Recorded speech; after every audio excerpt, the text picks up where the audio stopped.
ಇನ್ನು ಕಳೆದ 2 ತಿಂಗಳಿಂದ ವಿಪರೀತ ಕುತೂಹಲಕ್ಕೆ ಕಾರಣವಾಗಿದ್ದು ಪ್ರಿಯಾಂಕ್ ಖರ್ಗೆ ಅವರ ತವರು ಕ್ಷೇತ್ರ ಚಿತ್ತಾಪುರದಲ್ಲಿ RSS ಪಥಸಂಚಲನ ಕೊನೆಗೂ ಇವತ್ತು ಮುಕ್ತಾಯವಾಗಿದೆ. ಚಿತ್ತಾಪುರದಲ್ಲಿ RSS ಪಥಸಂಚಲನ ಮುಕ್ತಾಯ ಆಗಿದೆ. ಬಸವೇಶ್ವರ ವೃತ್ತದಿಂದ ಬಜಾಜ್ ಕಲ್ಯಾಣ ಮಂಟಪದವರೆಗೆ ಪರೇಡ್ ಅನ್ನು ನಡೆಸಲಾಗಿದೆ. 300 ಗಣವೇಶಧಾರಿಗಳು 50 ಬ್ಯಾಂಡ್ ವಾದಕರು ಇದರಲ್ಲಿ ಭಾಗಿಯಾಗಿದ್ದರು. ಈ ಪರೇಡ್ ವೇಳೆ ಮೊಳಗಿದೆ ಜೈ ಶ್ರೀರಾಮ್ ಘೋಷಣೆ. ಒಟ್ಟು 37 ನಿಮಿಷಗಳ ಕಾಲ ನಡೆದಂತಹ ಪಥಸಂಚಲನ ನಿಮಗೆಲ್ಲ ಗೊತ್ತೇ ಇದೆ. ಕೋರ್ಟ್ ತನಕ ಹೊರಟೋಗಿತ್ತಿದ್ದು 1.5 ಕಿಲೋಮೀಟರ್ವರೆಗೆ ಸಾಗಿದೆ ಈ ಪರೇಡ್ ಅಂತಕ್ಕಂಥದ್ದು. ಪೊಲೀಸರ ಕಣ್ಗಾವಲಿನಲ್ಲಿ ಈ ಪಥಸಂಚಲನ ಸಾಗಿದೆ. ಹಿಂದೂ ಕಾರ್ಯಕರ್ತರೆಲ್ಲರೂ ಕೂಡ ಪುಷ್ಪಾರ್ಚನೆಯನ್ನು ಮಾಡೋ ಮುಖಾಂತರ ಗಣವೇಶಧಾರಿಗಳನ್ನ ಸ್ವಾಗತವನ್ನು ಕೂಡ ಮಾಡಿಕೊಂಡಿದ್ದಾರೆ. ದೃಶ್ಯದಲ್ಲಿ ತಾವೀಗ ಗಮನಿಸ್ತಾ ಇದ್ದೀರಾ. ಸಾಕಷ್ಟು ಬಿಗಿ ಭದ್ರತೆಯನ್ನು ಒದಗಿಸಲಾಗಿತ್ತು. ಸುಮಾರು 1,000 ಜನ ಪೊಲೀಸರನ್ನ ನಿಯೋಜನೆ ಮಾಡಲಾಗಿತ್ತು. ಎಲ್ಲೂ ಯಾವುದೇ ಅಹಿತಕರ ಘಟನೆ ನಡೆದಿಲ್ಲ. ಅತ್ಯಂತ ಶಾಂತಿಯುತವಾಗಿ RSS ಪಥಸಂಚಲನ ಚಿತ್ತಾಪುರ ಈ ಕ್ಷೇತ್ರದಲ್ಲಿ ಮುಗಿದಿದೆ. ಹಾವೇರಿನಲ್ಲೂ ಕೂಡ ಇವತ್ತಿತ್ತು, ಅಲ್ಲೂ ಕೂಡ ಮುಕ್ತಾಯ ಆಗಿದೆ. ಒಟ್ಟಾರೆ RSS ಮತ್ತು ಪ್ರಿಯಾಂಕ್ ಖರ್ಗೆ ನಡುವಣ ಜಟಾಪಟಿ ಈಗ ಮುಕ್ತಾಯ ಆಗಿದೆ.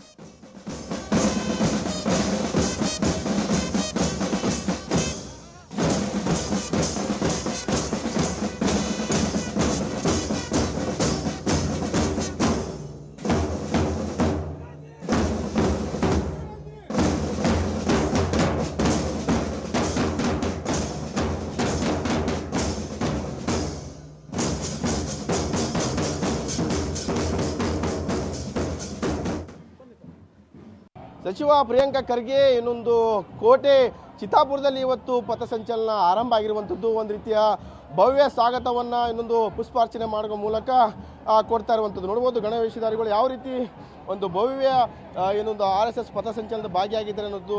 ರಸ್ತೆ ಉದ್ದಕ್ಕೂ ಒಂದು ರೀತಿಯ ಪುಷ್ಪಾರ್ಚನೆ ಮಾಡ್ತಾ ಇರುವಂಥದ್ದು. ಮಹಿಳೆಯರು ಒಂದು ಹೂಮಳೆ ಸುರಿಸ್ತಾ ಇರುವಂಥದ್ದು ದೃಶ್ಯಗಳು ನೋಡ್ತಾ ಇರ್ಬೋದು. ಯಾವ ರೀತಿ ಈಗಾಗಲೇ ಪ್ರಾರಂಭ ಆಗಿರುವಂಥದ್ದು. ಏನೋ ಒಂದು ಬಜಾಜ್ ಏನೋ ಒಂದು ಕಲ್ಯಾಣ ಮಂಟಪದಿಂದ ಪ್ರಾರಂಭವಾಗಿ ಈಗ ಹೋಗ್ತಾ ಇರುವಂಥದ್ದು. ವಿವಿಧ ಏನೋ ಒಂದು ಅಂಬೇಡ್ಕರ್ ವೃತ್ತ ಆಗಿರ್ಬೋದು, ಬಸ್ ಸ್ಟ್ಯಾಂಡ್ ಆಗಿರ್ಬೋದು, ಈ ರೀತಿಯ ವಿವಿಧ ವೃತ್ತಗಳ ಮೂಲಕ ಈಗ ಕಲಬುರಗಿ ನಗರದ ಚಿತ್ತಾಪುರದಲ್ಲಿ ಏನಿದೆ, ಈಗ ಈ ನಗರದಲ್ಲಿ ಚಿತ್ತಾಪುರ ನಗರದಲ್ಲಿ ನಡೀತಾ ಇರುವಂಥದ್ದು ಪಥಸಂಚಲನ. ಈ ಒಂದು ಐತಿಹಾಸಿಕ ಪಥಸಂಚಲನ ಆಗ್ತಾ ಇರುವಂಥದ್ದು. 300 ಏನೊಂದು ಗಣವೇಶಧಾರಿಗಳು ಈ ಒಂದು ಪಥಸಂಚಲನದಲ್ಲಿ ಲಾಠಿ ಹಿಡ್ಕೊಂಡು ಭಾಗಿಯಾಗಿರುವಂಥ ದೃಶ್ಯ ನೋಡ್ಬೋದು. ರಸ್ತೆ ಉದ್ದಕ್ಕೂ ಒಂದು ರೀತಿಯ ಹೂಮಳೆ ಸುರಿಸ್ತಾ ಇರುವಂಥ ದೃಶ್ಯಗಳು ಕೂಡ ನೋಡ್ಬೋದು. ಪ್ರಮುಖವಾಗಿ 50ಕ್ಕೂ ಏನೋ ಒಂದು ಅಧಿಕ ಒಂದು ವಾದಕರಿಗೆ ಒಂದು ಅವಕಾಶನ ಕೊಟ್ಟಿರುವಂಥದ್ದು. ಈಗಾಗಲೇ ಜಿಲ್ಲಾಡಳಿತ ಮತ್ತು ಹೈಕೋರ್ಟ್ ಷರತ್ತುಬದ್ಧ ಅನುಮತಿಯನ್ನು ಕೊಟ್ಟಿದೆ. ಅದೇ ಪ್ರಕಾರವಾಗಿ ಇವತ್ತು ಏನೊಂದು ಚಿತ್ತಾಪುರ ನಗರದಲ್ಲಿ ಒಂದು ಪಥಸಂಚಲನ ನಡೀತಾ ಇರುವಂಥದ್ದು. ಕಳೆದ 1 ತಿಂಗಳಿಂದ ಒಂದು ರೀತಿಯ ರಾಜ್ಯಾದ್ಯಂತ ಭಾರಿ ಸಂಚಲನ ಮೂಡಿಸಿತ್ತು. ಸಚಿವ ಪ್ರಿಯಾಂಕ್ ಖರ್ಗೆ ವರ್ಸಸ್ RSS ಅನ್ನುವಂತಾಗಿತ್ತು.